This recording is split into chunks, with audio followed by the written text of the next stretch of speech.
Hello everyone, welcome back to the channel. My name is Jose Barria, I am an international master, and today I'm excited to start a new series on this channel called 1e4 for Dummies. So the goal with this series is to give you a comprehensive guide to 1e4, and my goal is to start at the very bottom at like 1000 ELO, the level where I think you should be starting to learn some chess openings, some basic stuff, and work our way all the way through to like 2200 or even higher. So we'll start very basic and explain like the first couple of moves, like the Lopez and whatnot, the very foundations, like the first couple of moves that define the openings. And then I want to work our way up through the ladder, like in 200-point increments. So the three foundations of this series are going to be 1, understanding over memorization.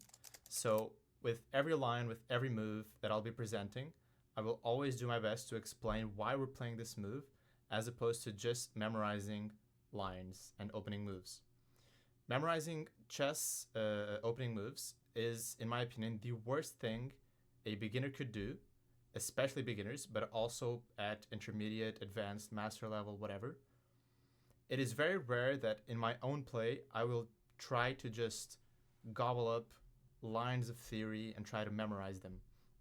I always make it a mission for me to understand them, because if you understand something, it will stick in your brain for much longer than if you just try to shove it down your throat. And principle is something I want to call width over depth. So what I mean by this is that in chess, there are like an infinite amount of possibilities, right? An infinite amount of games that can be played. And the reason for this is that with each move, there's tons and tons of possibilities, that moves that the other guy can make, and then there's within each one of those, there's tons of possibilities that you can play, and so on and so forth. So it's really exponential, and the amount of possible games increases by like a stupid factor that I can't even describe. Since I have a degree in software engineering, I actually want to show you this in a sort of an interesting way using a graph. A graph is just a diagram that connects nodes. In chess, we can think of a node as being a position. For example, the first node can be the starting position, and the second node can be the position after 1e4. So, as I said, chess is a game that has endless possibilities, so it's very wide in its form. So after 1e4, black can play, 20 of his 20 possible legal moves, but only a select few make more sense. For example, 1c5 is the Sicilian opening, 1e5 is just the king's pawn, 1e6, the French, and so on and so forth, right? And within each one of those, we have, more things that we can do. Knight f3, the second one, maybe d4, maybe then c3, and so on. And you can see that if each one of these nodes is going to expand into several other subnodes, like child nodes, this is exponentially going to increase. So my goal is never to go too deep within these lines. So for example, in our first lecture today, I want to go over a maximum depth of 3 moves. Okay, so the biggest line I'm going to show just has a depth of 3, right? So for example, after 1e4, I want to go e5, knight f3, knight c6, bishop b5, and that's all. That's the starting position of one of the most characteristic and emblematic openings in chess literature, which is the Lopez, or the Spanish opening, and that's all I want from today. This principle also applies to when you're calculating, when you're choosing between moves, when you're considering possible logical moves for yourself and for your opponent.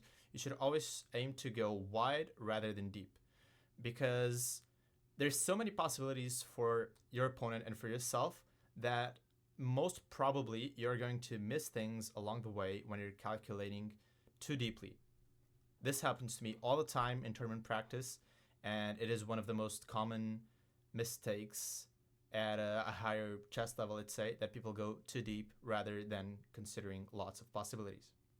Now, the third principle in terms of our opening study is that I want to focus on learning from watching games and analyzing games rather than just looking at concrete opening theory. So in any particular game you play, even if your opponent goes into one of the lines that we discussed, chances are that he's going to deviate from your knowledge, either by playing a bad move or simply playing a move that you don't know or don't know well. Chances are that he's going to deviate very, very soon. And so it is completely useless, in my opinion, for a chess beginner to study opening lines in the sense of just knowing the lines by heart instead of understanding them. So by learning from chess games, we don't just try and memorize a specific opening line or just know it. We are learning general concepts that can be applied to many positions, because the positions inside of a given chess opening or chess variation tend to be similar. So we can use these concepts across many different variations and sublines instead of having to know the specific best path for each one of these lines. That's not practical at all. It's not practical for you. It's not practical for me at 2400 FIDE level. And even at a higher level, it is not practical. So with all that out of the way, let's get into the actual chess. Okay, so today we're going to focus on the Spanish opening, which happens after these moves. But as I told you, the maximum depth for today's video is just going to be 3. So this is the entirety of the line, the opening line, that I want you to know. I don't want you to know more than this by heart. Until here, you should know everything, like basically, without even thinking, just on the back of your mind.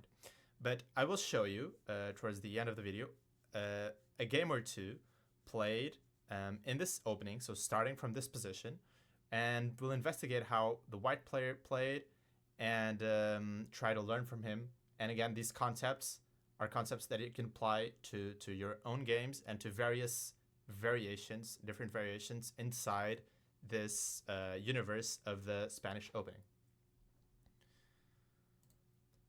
Now, don't forget that this is a 1e4 repertoire, right? So I don't think that it is practical or intelligent at all for a player rated 1000 on chess.com or Lichess or wherever you play. I don't think it is a smart thing for them to do to study one particular opening. So I wouldn't go buy any course on the real Lopez or the Sicilian or the Caro-Kann or whatever. It doesn't make sense because people are going to play too much rubbish, too much random stuff.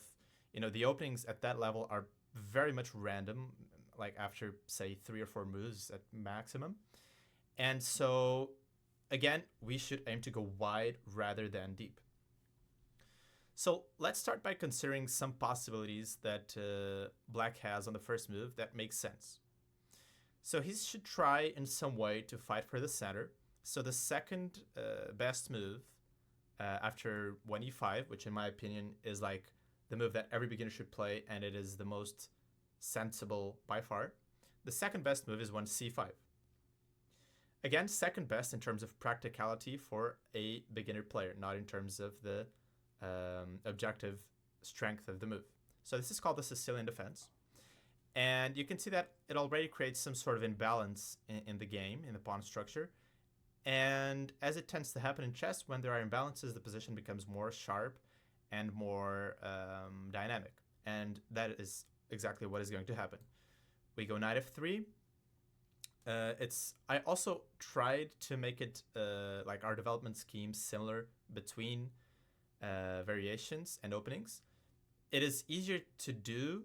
It's easier to do this inside the complex of a particular opening. It's harder to do this like interchangeably across different chess openings because they're fundamentally so different.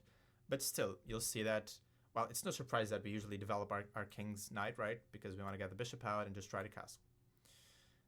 Now, Black has a couple options here. I'll go through just name a couple of logical options for Black. So getting this knight out, fighting for control of the center once more. And then there's these two rather sort of weird moves. One is e6. and the other one is d6. This one, in my opinion, is even a bit more sophisticated and weird. This move e6 is not so weird after all, because what happens is that white is going to go d4. This is not forced by any manner, but it is the way that I recommend playing, going into the open Sicilian, as they call it. And, you know, this bishop already has some scope. It'll come out through e7 or c5 or even b4 sometimes later on. And so the move ends up making a bit of sense. Against the other moves, by the way, I recommend the exact same thing. So going for the open Sicilian. And, well, technically, we end here on move 3 after d4. But black doesn't really have much of a choice, rather, other than taking. But again, this is the maximum that of depth that I want to go into today. So then, apart from the Sicilian, which again, I'm not going to show a game on it today because it's not the main focus of today's lecture, black can also go for the French defense. So how does this make sense? This move, in conjunction with 1c6, are not moves that fight for the center on the very first move, but they will on the second one. That's their purpose. So in both cases, this is the Caro-Kann, and this is the French defense. Black is fighting for the center in the second move by going d5. And against both here, I want to take the same approach, which is to go knight c3. Okay, so against the Caro-Kann as well, I want to go knight c3.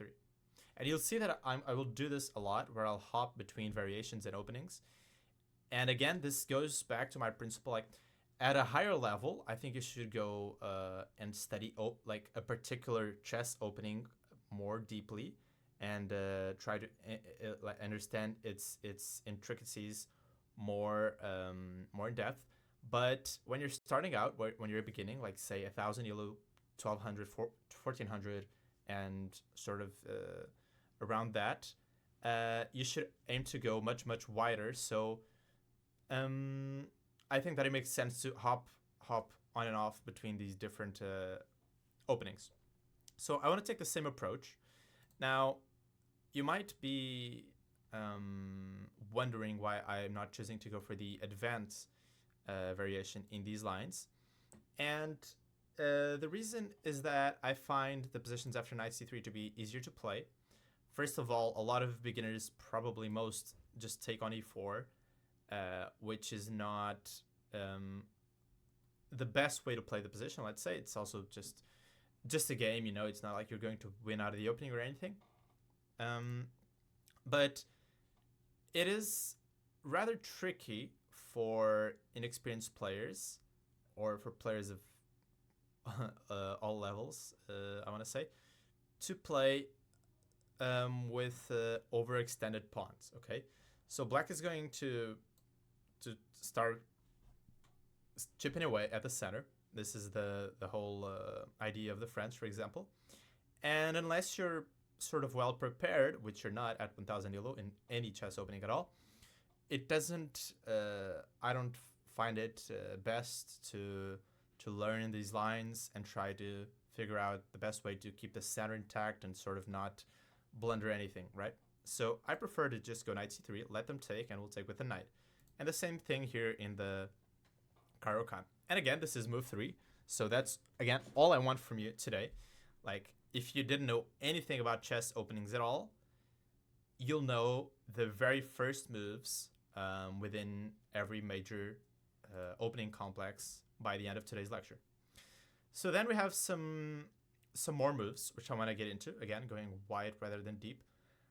So then we have the Scandinavian defense, which, okay, I should mention, after like the 4 moves that we've covered, e6, e5, c6, c5, all the other moves are slightly dubious, okay? Some are very dubious, some others are just slightly dubious. I believe the Scandinavian falls into the category of just slightly dubious.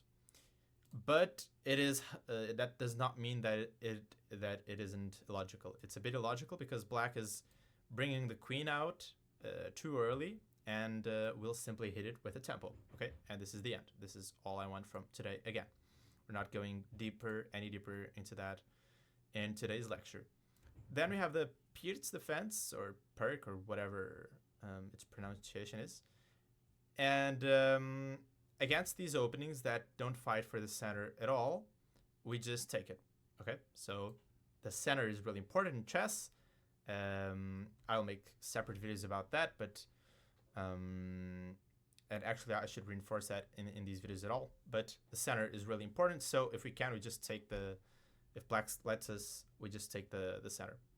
They go knight f6. This is what they usually do, and we just go knight c3. Again, this is the end for today. If he goes for like g6, it's pretty similar. We go d4, and now our pawn is not hanging, so we can just go knight f3, which is a more natural move than knight c3. I mean, I guess they're both like equally natural, but since the pawn isn't hanging, might as well just take this knight out first. What else do we have? Then we have the knight moves, which are even more dubious than the Pierce or the Scandi or whatever. Again, we take the center. Their idea is usually to go for d5. They can also go for e5, but again, for the sakeness of being concise, I will just look at d5, and we go e5, right? Just grab more space. Now, unlike the Caro-Kann and the French, black does not easily get this break with c5, so it makes much more sense to me to go for the advance, let's say, to advance this pawn and really get a nice grip here in the position. After knight f6, which is the Aljechin's defense, we just push, grab more space in the center, and go d4.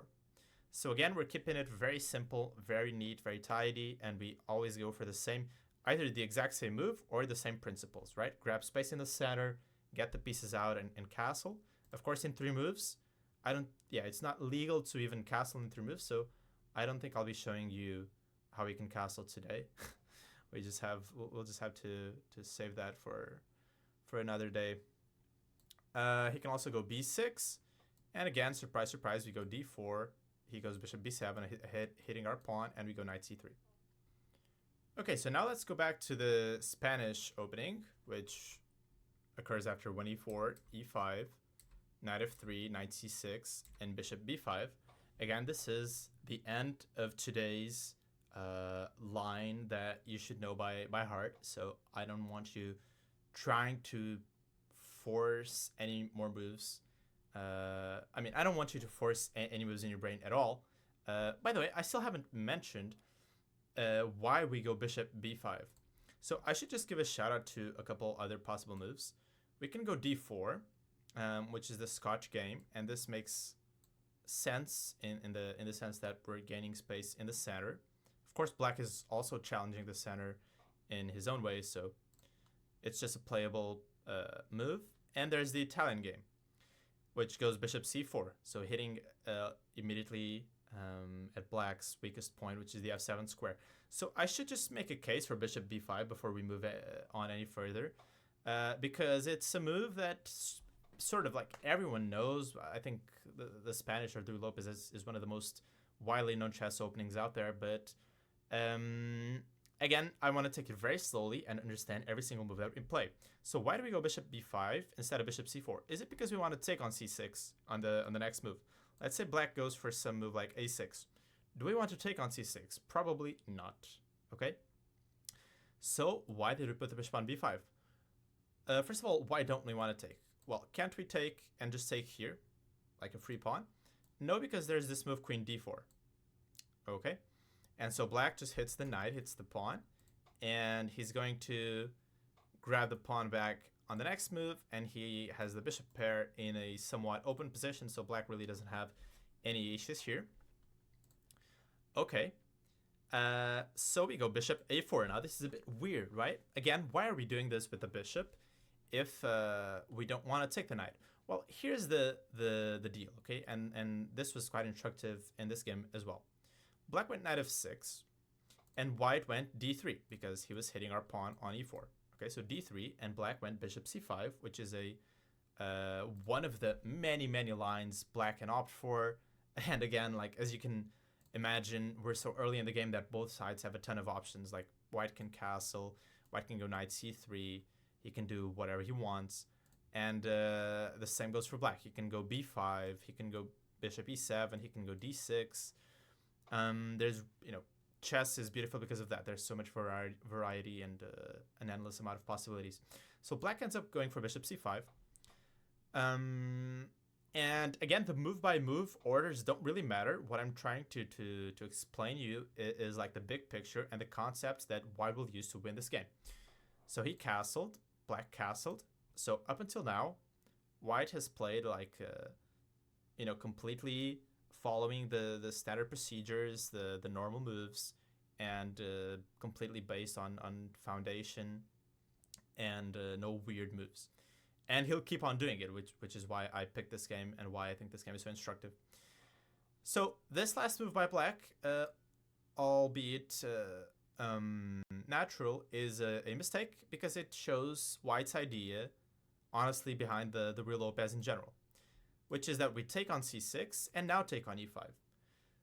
So you'll remember that a couple moves ago, this didn't work because black could take with this pawn and then take advantage of our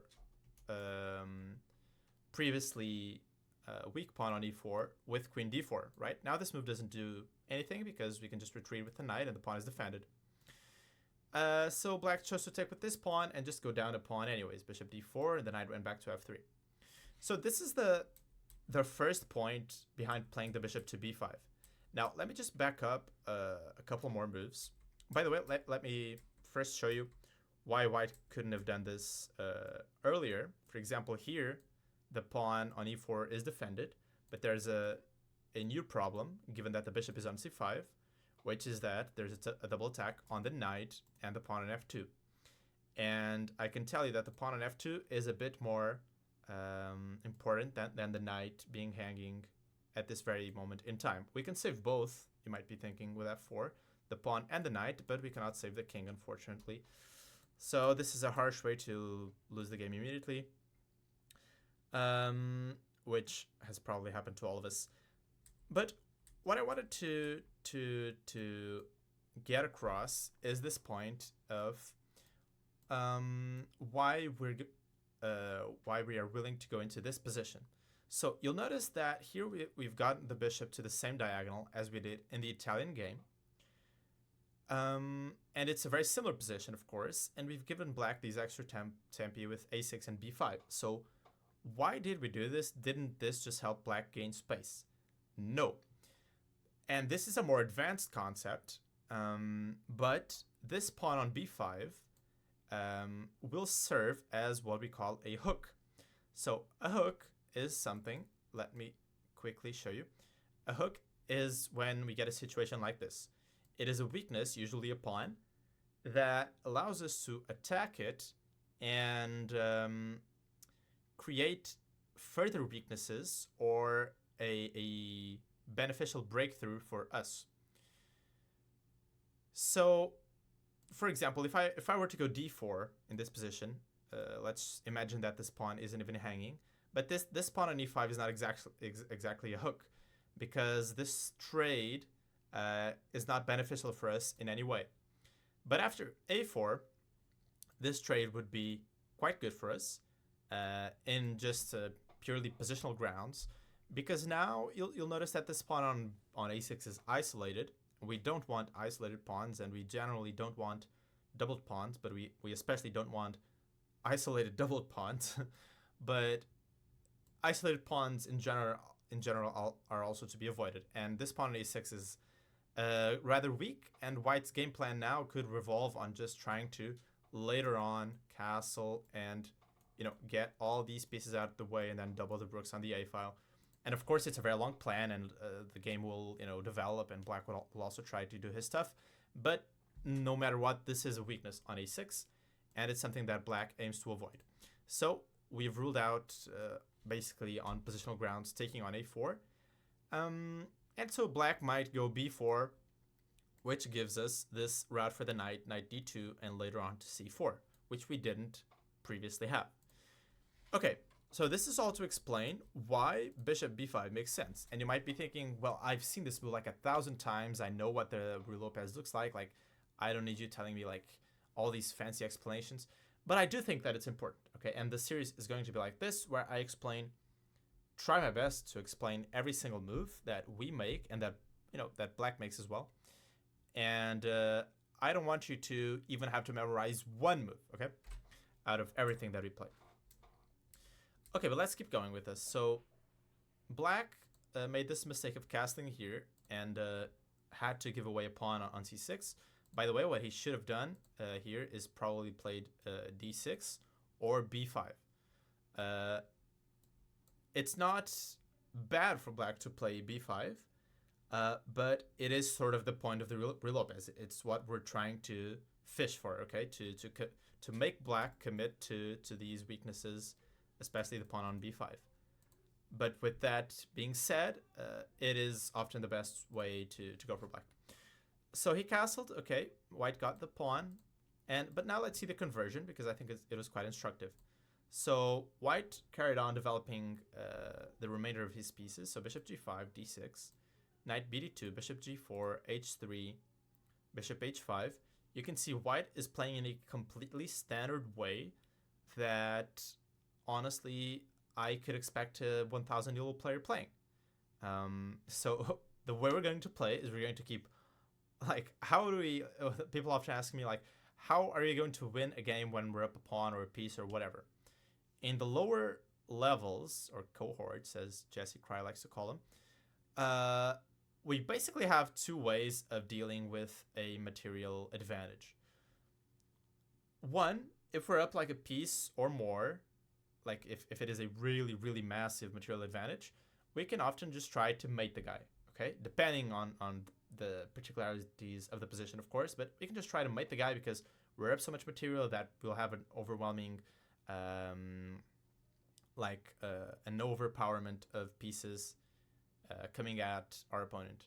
The second way, which is far simpler, is to just trade everything off. And that's what white is going to employ in this game. And by the way, white was rated 2,500 FIDE. And this game was played in 1979. So he was an exceptionally strong player, much stronger than me. But, okay. So what does black have currently? He has the bishop pair, which is, something that we usually like to have and don't like giving away. We did give it away, but it was for a good cause to win a pawn on e5. But if we can, we will exchange it. So here, white has a choice between bishop h4 and bishop e3, and I do like the move that the white player chose, which was bishop e3. Very simple again, and he just traded on b6. So now we're up a pawn for nothing. Black doesn't even have the bishop pair. He got around to break this pin. Again, notice how he doesn't go for some unnecessary crap with g4 or anything like this, right? This is still probably great for white, but completely unnecessary, just weakening our king. So we should try to win as smoothly as possible, not taking too much time off the clock while we do it. So queen d2, queen f4. Notice how he's just playing seamlessly improving his position. Knight h5, that gets traded. Rook e3, he's going to bring the other rook into the game. Okay, b5, a3, he's sort of just waiting. Maybe he was expecting his opponent to have resigned already, since he was playing a much lower rated opponent, rated 1600. But okay, so eventually we get a lot of trades and we get down to this position. So again, white is just following a very, very basic and simple strategy to win these positions where you have a material advantage. Even if it's just one pawn, we're just trading everything down. Why is that so good, and why is that a good strategy in general? Well, the thing is that 99% of the king and pawn endgames are going to be winning when you're up a pawn. Okay? And this is no exception. If both kings are off the board here, white is completely winning. And the reason for that is that white can create a passed pawn and use that pawn to divert black's king while he goes and takes all of the rest of the pawns. And I can show you how that works in a minute. But for now, white is just going to keep carrying on employing his strategy of just trading off all the pieces. So f4, g5, that gets taken. He goes king g2, king g7, and now this move f4. Okay, it's not the simplest move in the world. White is temporarily sacrificing a pawn, but the idea is that if black were to take it, we go king f3, and let's say he takes, we take. And okay, this is even a good moment to showcase why such an endgame is completely winning.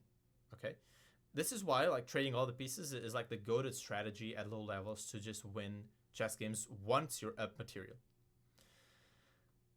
White has this passed pawn. It could be on g3, f3, e3. It will always be winning. Like any one of these squares will probably be winning, even if it's doubled, but especially if it isn't. And the more far away from the rest of the board it is, the more winning it is. And so why is that? So let's say black keeps on waiting. We will push this pawn. Black keeps on waiting. I mean, he can go after it, but let's just say like we even give it away at this moment, for example. This is completely winning for us. Why? Because we use this pawn to like sort of decoy black's king into the shadow realm, and now we'll just come around with the king and take all of his pawns. And he's not in time to stop us. He would need to go king f7 in this position, or something of this nature, like king e7, or get the king involved somehow, like defend the pawns. But he can't, because his king was diverted far away. So we go king e6, d5, king d6, and we'll just start taking everybody, right? Just king b6, take all the pawns. And yeah, again, this just goes to show why once you're up material, trading off all the pieces is the simplest way to win a chess game. Okay, so let's carry on seeing what white did. For the time being, he still hasn't managed to trade off the rooks. Okay, he waits for a second, goes h5, and now he just starts waiting. So the problem with black's position is that he's pushing pawns, which looks aggressive, but he can't do it forever. So eventually black's pawns come to a standstill, and what happens is that what we call around the office Zugzwang, which is a fancy German word for saying that there's no moves. There is nothing to do for black.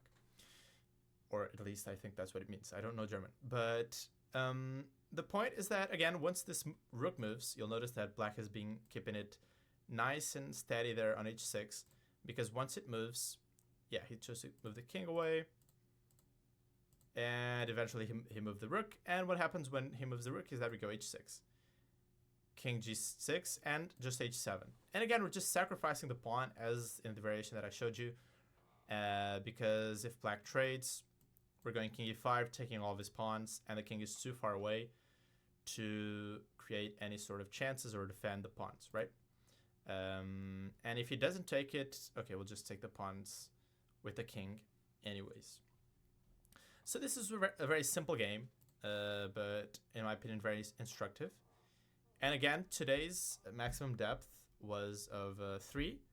Even though we went very wide, we looked at so many moves, like options in the first move for black, c5, e6, c6, d5, d6, g6. And you're sort of, I don't know if you're equally likely to encounter any one of these moves, but you're certainly more likely to encounter, let's say, like d6 or d5 or whatever, than to get 5 moves in of a line of the real Lopez, okay? So again, I'm just making my case at all times, but going wide is really more beneficial than going deep, especially at the lower levels. So guys, that's all for today. I still have a lot to improve on in this series. I've just started this series, and I've also just sort of started making videos, but I'm really excited about this. I don't think there's anything like any format of chess opening learning videos out there like exactly like this. So I hope I'm bringing something new to the table, and I'll see you soon with more videos, guys. Bye.